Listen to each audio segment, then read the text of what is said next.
Good morning, third grade writers. So when writers are adapting a fairy tale, they zoom into small moments in their story and they draft those moments in as much detail as possible so that their reader can really imagine the moment in their mind and paint a picture in their mind. When a writer zooms into a small moment in their story, they include the inner thoughts of characters, so whatever the character is thinking or feeling. They include dialogue between characters and also dialogue of just one character. They include description of actions, and they don't just say that a character's walking, they'll describe how the character's walking or how the character is tossing a ball or running. And they also include descriptions of setting, so painting a picture of where and when the main character is in the story.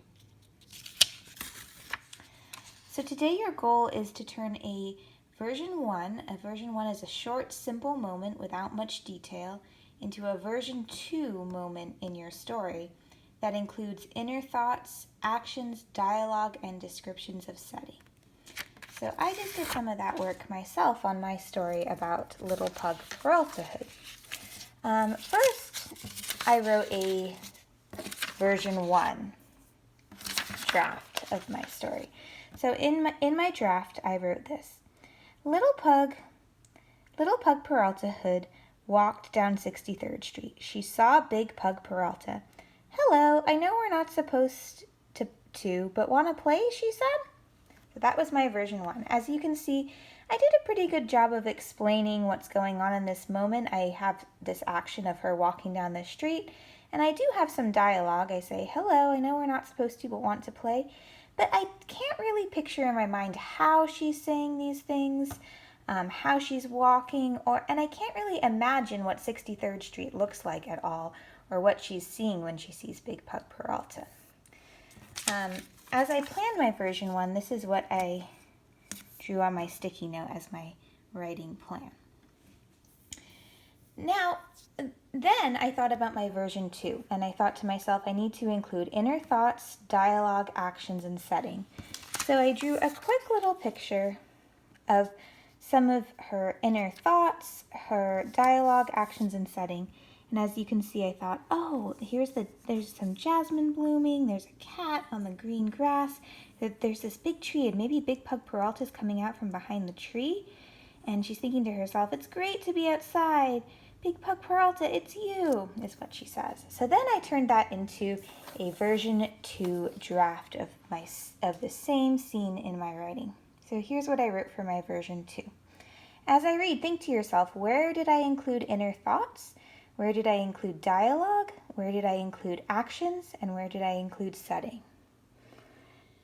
As Little Pug Peralta Hood skipped along the sidewalk of 63rd Street, she smelled the sweet jasmine blossoms and watched a cat scamper through the shining green grass. "It's so wonderful to be outside," she thought to herself.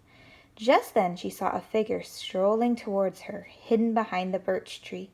"Big Pug Peralta, it's you!" she cried. So as you can see, this is the same moment in my story, but I included some inner thoughts. So Little Pug Peralta's thinking about how wonderful it is to be outside as she's walking along. I included some dialogue when she sees Big Pug Peralta, and I instead of just saying "she said," I describe how she says it. She cried. I include actions, so instead of just saying she's walking along, she's skipping along the sidewalk, she's smelling the sweet jasmine blossoms, and all of that part really paints a picture in my mind of the setting as well, because Little Pug Peralta is smelling the jasmine, she's seeing the shining green grass. I really paint a picture of what that grass looks like, and how the cat is scampering through the grass. So your job today is to do just what I just did. Find a moment that you've drafted in your story, or perhaps you haven't drafted the moment yet, and turn that moment from a version 1, a short, simple moment without much detail, into a version 2 moment where you have inner thoughts, dialogue, actions, and setting. I can't wait to read what you wrote today. One last thought. It might help to return to your 5 cent setting where you planned your setting. This might help you think about your version too and everything that's going on in a moment of your story. Please share your writing with me. Have a great day. Talk to you soon.